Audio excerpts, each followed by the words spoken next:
Hello दोस्तों, क्या हाल है।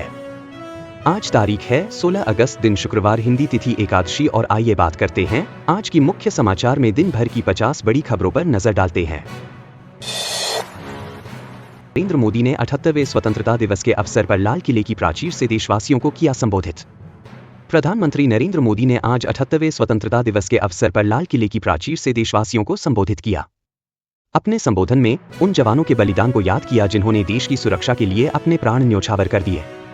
उन्होंने कहा कि आज शुभ घड़ी है जब हम देश की आजादी के लिए मर मिटने वालों और अपना जीवन समर्पित करने वाले आजादी के दीवानों को नमन कर रहे हैं। स्वतंत्रता दिवस के मौके पर श्रीलंका में भारतीय उच्चायोग की सांस्कृतिक शाखा भारत श्रीलंका मैत्री उत्सव का कर रहा है आयोजन। स्वतंत्रता दिवस के मौके पर श्रीलंका में भारतीय उच्चायोग की सांस्कृतिक शाखा स्वामी विवेकानंद सांस्कृतिक केंद्र भारत श्रीलंका मैत्री उत्सव का आयोजन कर रहा है।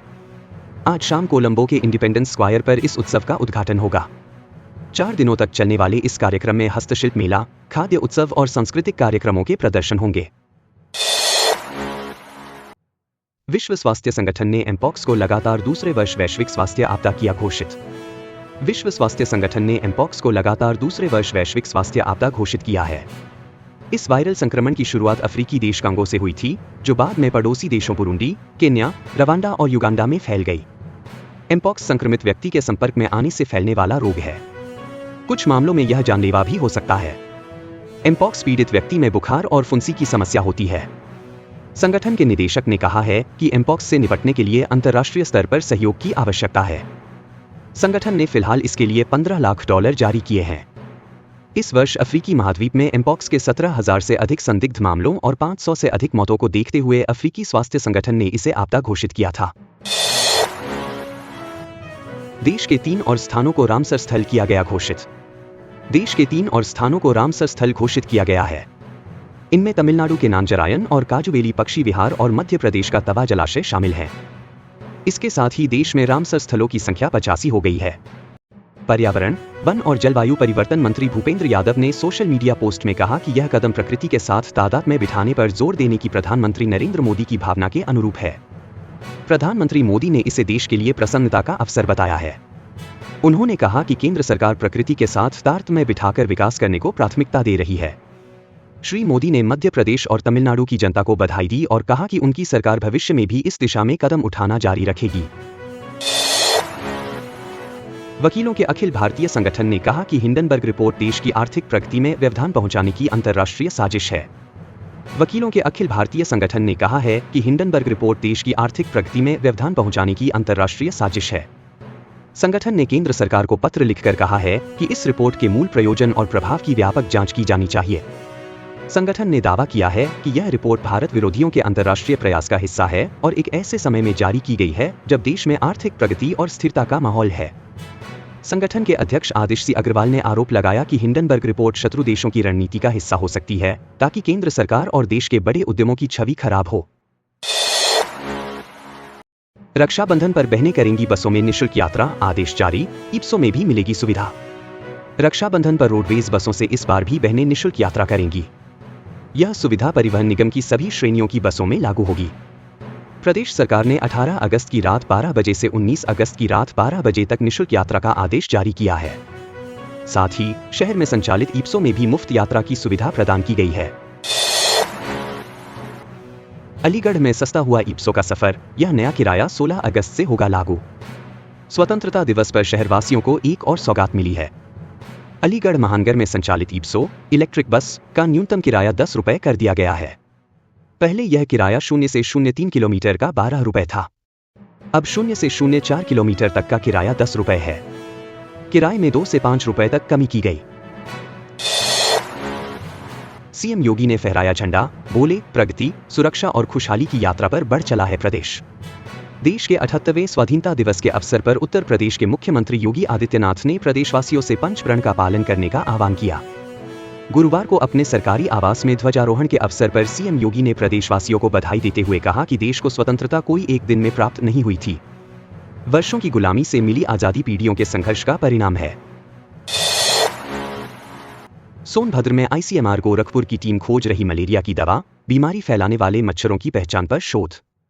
ICMR गोरखपुर ऐसी दवा की खोज में जुटा है जो मलेरिया फैलाने वाले मच्छरों पर नियंत्रण के लिए अचूक हो।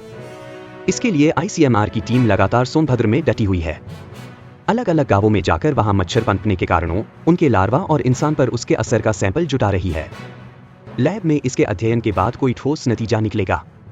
इस शोध को मलेरिया के उपचार और मच्छरों के नियंत्रण के लिए काफी अहम माना जा रहा है।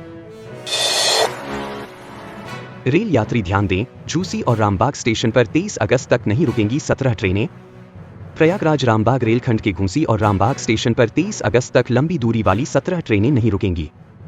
जनसंपर्क अधिकारी अशोक कुमार सिंह ने बताया कि रेलखंड के लाइन नंबर 4 और 6 को झुंसी दारागंज प्रयागराज रामबाग प्रयागराज दोहरीकरण कार्य के चलते 45 दिनों के लिए ब्लॉक कर दिया गया था। कुछ अन्य कार्य के लिए इसे 23 अगस्त तक बढ़ाया गया है।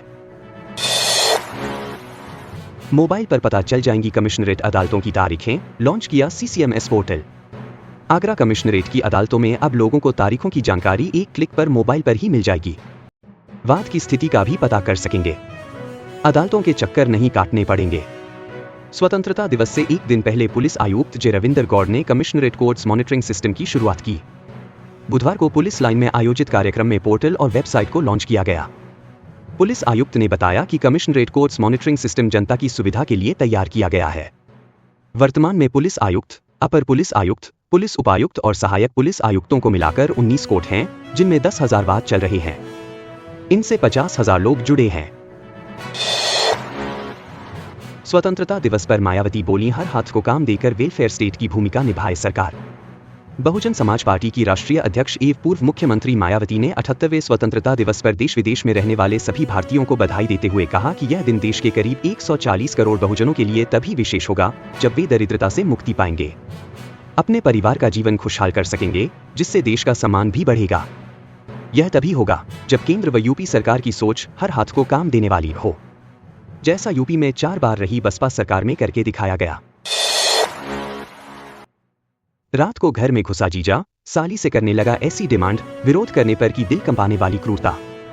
उत्तर प्रदेश के आगरा में एक महिला ने अपने जीजा व अन्य पर गंभीर आरोप लगाए हैं। कहा कि जीजा ने दबाव बनाकर 20 लाख रुपए की डिमांड की, न होने पर मारपीट की, बहन के अपहरण की कोशिश की। पुलिस ने केस दर्ज कर लिया है, जांच कर रही है। घटना सिकंदरा थाना क्षेत्र के चौपाल गली की है।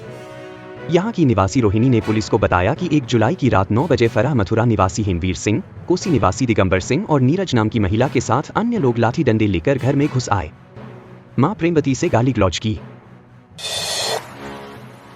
आज दिल्ली सीएम आवास पर तिरंगा नहीं फहराया गया, बहुत अफसोस, सुनीता केजरीवाल ने बताया तानाशाही। मुख्यमंत्री अरविंद केजरीवाल की पत्नी सुनीता केजरीवाल ने सीएम आवास पर तिरंगा नहीं फहराने को लेकर कहा कि यह तानाशाही है। उन्होंने सोशल मीडिया प्लेटफॉर्म X पर लिखी पोस्ट में यह बात कही है। उन्होंने कहा कि आज सीएम आवास पर तिरंगा नहीं फहराया गया, बहुत अफसोस रहा। यह तानाशाही एक चुने हुए मुख्यमंत्री को जेल में रख सकती है, लेकिन दिल में देश प्रेम को कैसे रोक पाएगी। सड़कों की दृश्यता और ट्रैफिक प्रबंधन को भी दुरुस्त करेंगे नए साइनेज, NDMC ने इसलिए की यह पहल।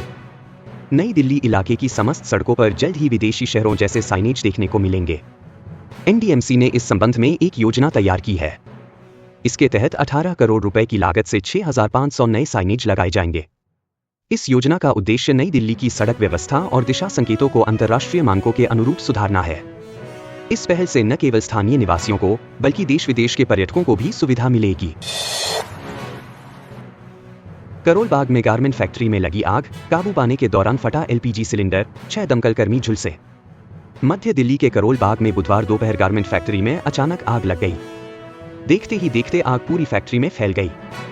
खबर मिलते ही पुलिस के अलावा दमकल की 8 गाड़ियां वहां पहुंची। बचाव कार्य शुरू हुआ।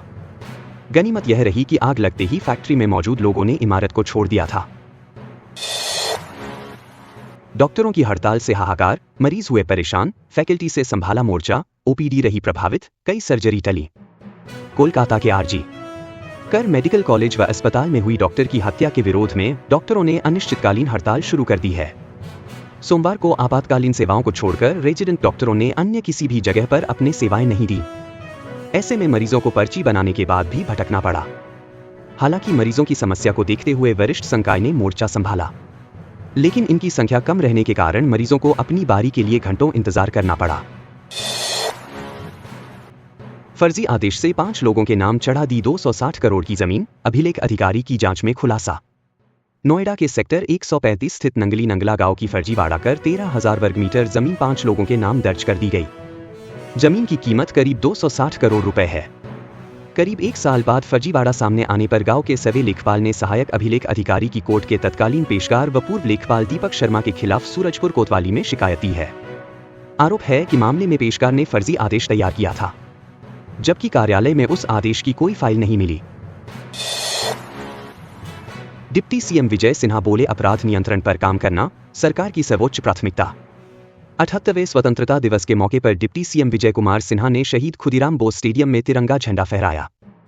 डिप्टी सीएम प्रभारी मंत्री के तौर पर मुजफ्फरपुर पहुंचे। इसके बाद उन्होंने सुबह के 9 बजे झंडोत्तोलन किया। मंत्री विजय कुमार सिन्हा ने जिलावासियों को हार्दिक बधाई एवं शुभकामनाएं देते हुए स्वतंत्रता दिवस को उत्साह से मनाने की अपील की है।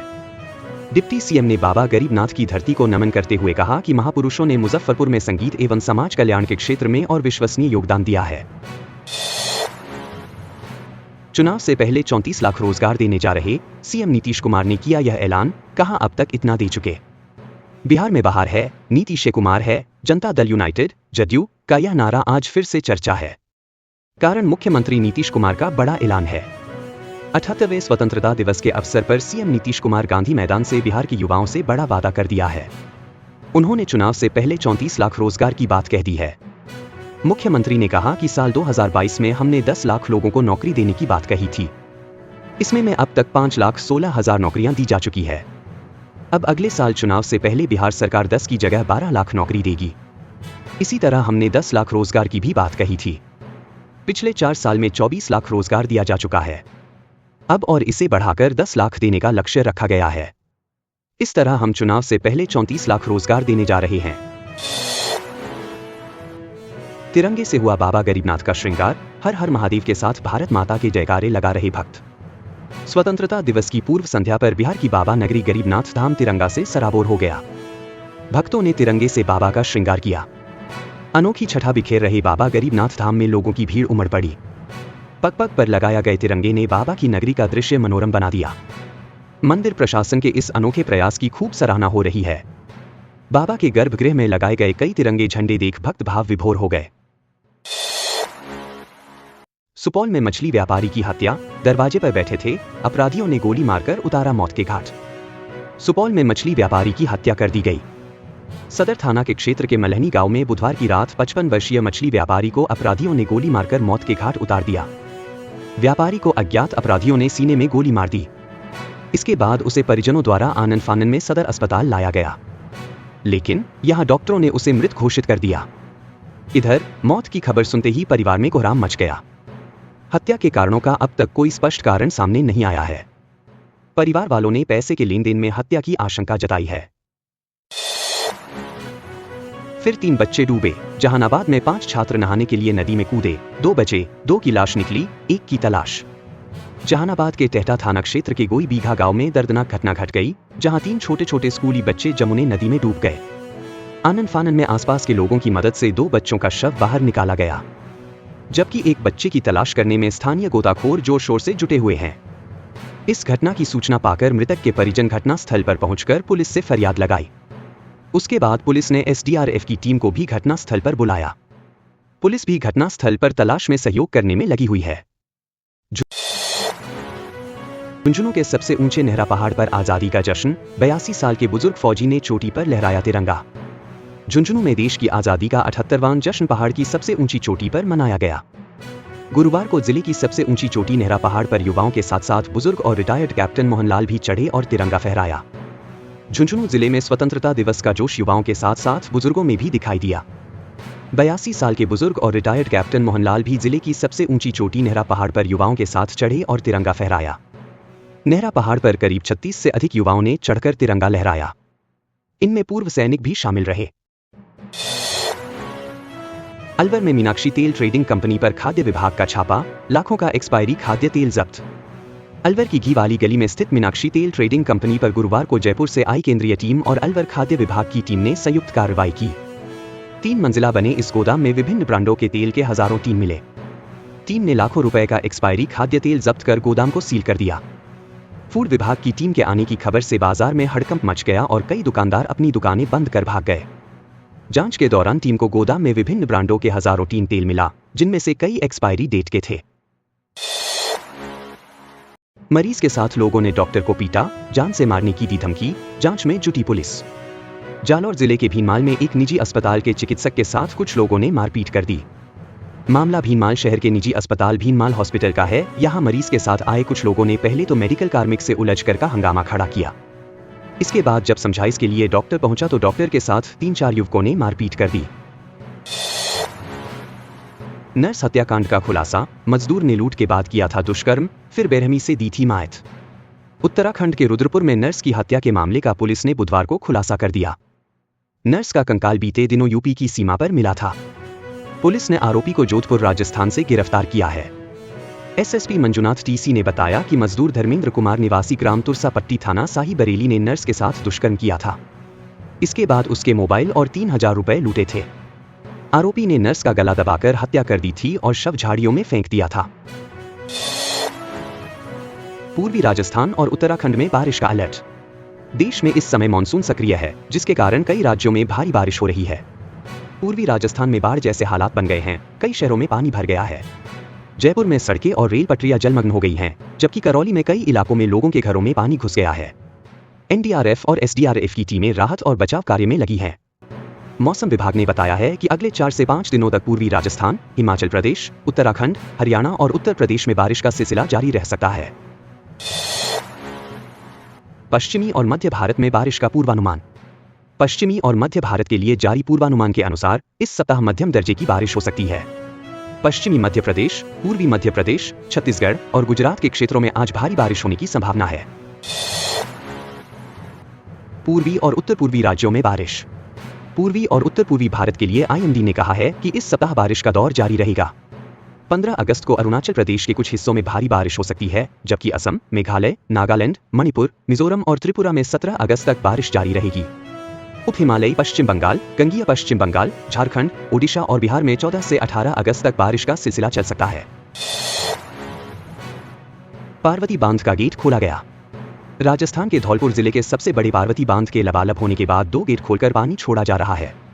इसके चलते धौलपुर और करौली जिले के आसपास के क्षेत्रों में प्रशासन ने अलर्ट जारी किया है और 50 से अधिक गांवों में राजस्व कर्मियों की तैनाती की गई है। हिमाचल प्रदेश में सड़कें बंद। हिमाचल प्रदेश में भारी बारिश के कारण भूस्खलन और बाढ़ से 338 सड़कें, जिसमें 4 राष्ट्रीय राजमार्ग भी शामिल हैं, बंद हो गई हैं। ऊना, कुल्लू, मंडी और शिमला जिलों में बचाव अभियान चलाया जा रहा है, जहां अचानक आई बाढ़ के बाद कई लोग लापता हैं। उत्तर प्रदेश में भारी बारिश की चेतावनी। उत्तर प्रदेश में भी भारी बारिश का दौर जारी है। लखनऊ स्थित मौसम विज्ञान केंद्र ने 24 जिलों में आज भारी बारिश की चेतावनी दी है। इसमें वाराणसी, प्रयागराज, मिर्जापुर समेत अन्य जिले शामिल हैं। लगातार बारिश के कारण नदियों में उफान आने से बाढ़ का खतरा भी बना हुआ है।